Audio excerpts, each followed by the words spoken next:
მოგესალმებით, ახლა ვიმყოფებით თელავის რაიონის სოფელ რუისპირში, ჩემი საფერავის ჯიშის ვენახში და უნდა შევიყვანო მიკროორგანიზმები ვაზის ძირებში ამ სითხის მეშვეობით, რომელიც ჩემმა მეგობარმა გამოიგონა და ბიოლოგიურად სუფთას აქცევს ნებისმიერ პროდუქტს და გეგმაში მაქვს რომ დავაყენო აფლის ღვინოს.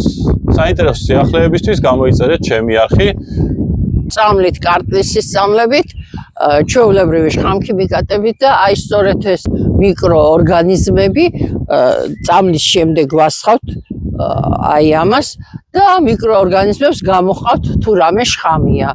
აქამდე ვცდილობდით რომ ბიოლოგიურად სუფთა მოგვეყვანა, მაგრამ გითხრეს არ გამოდის, იმიტომ რომ მეზობელმაც რომ მოწამლოს შხამქიმიკატებით შენ ვენახზე გავლენას ახდენსო და ამიტომ აი ეს ანთიას გამოგონილი მიკროორგანიზმები ვგონია რომ იქნება უკეთესი. დავიწყეთ. ჩვენთან ერთად ყურადღების ცენტრში ყავდეთ თუ გაინტერესებთ ბიოპროდუქტი.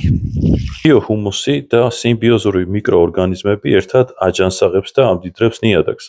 სიმბიოზური მიკროორგანიზმები ფესვებს ამარაგებს საჭირო საკვები ნივთიერებებით, იცავს მავნე მიკროორგანიზმებისგან და დაავადებებისგან. მიკროორგანიზმები შლიან ბოჭავენ და ანეიტრალებენ ნიადაგში მოხვედრილ შხამქიმიკატებს, მძიმე მეტალებს და სხვა მავნე ნივთიერებებს, რის შედეგადაც მცენარე ჯანსაღი იზრდება და ჯანსაღ პროდუქტს იძლევა. მიუხედავად იმისა, რომ შხამქიმიკატების გამოყენება გვიწევს ფოთლებზე ნიადაგი სრულიად დაცული იქნება, ბიოჰუმუსი კი ამარაგებს ნიადაგს და მიკროორგანიზმებს ყველა საჭირო ნივთიერებებით, რათა მცენარე და მიკროორგანიზმები ერთად სწრაფად და ძლიერად განვითარდნენ. შედეგად ვიღებთ ძლიერ ფესვთა სისტემას, მეტ და ხარისხიან მოსავალს, უფრო ჯანსაღ და გამძლე მცენარეს, ნაყოფიერ და ცოცხალ ნიადაგს, რომელიც დაცულია მავნე მიკროფლორისგან, კარგად ინარჩუნებს ტენს და